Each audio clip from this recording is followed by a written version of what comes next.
Hello there. Here's a quick and short driving test practice lesson. This is obviously downhill, so the examiner says, pull over and park here. You signal to the right, mirror, shoulder, get close to the curb, make a complete stop. Remember, the examiner usually does not say do downhill. He just says pull over and park here, and you have to know it means do downhill parking. So like I said, first you put the right signal on, check the mirror, shoulder, get close to the curb, make a complete stop. Apply the parking brake,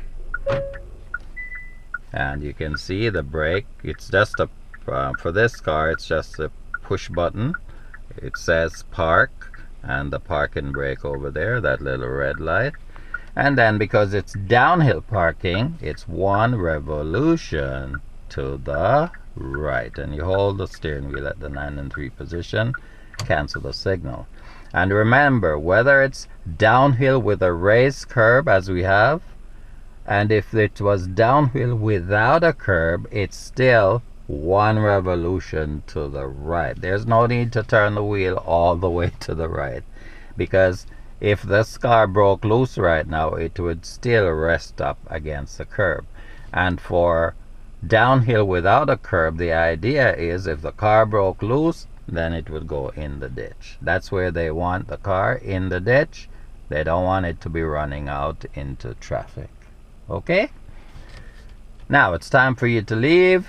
So 1 revolution to the left.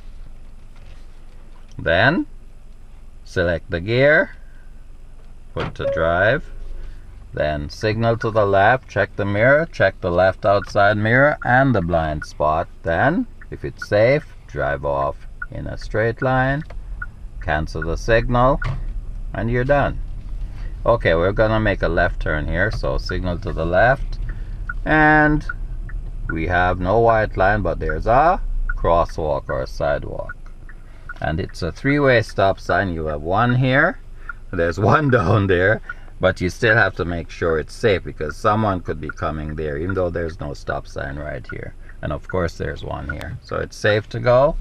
So you go out and then hand over hand steering, and that's it. Okay, this will end this driving test lesson. Thank you for watching. See you in the next one. Bye for now.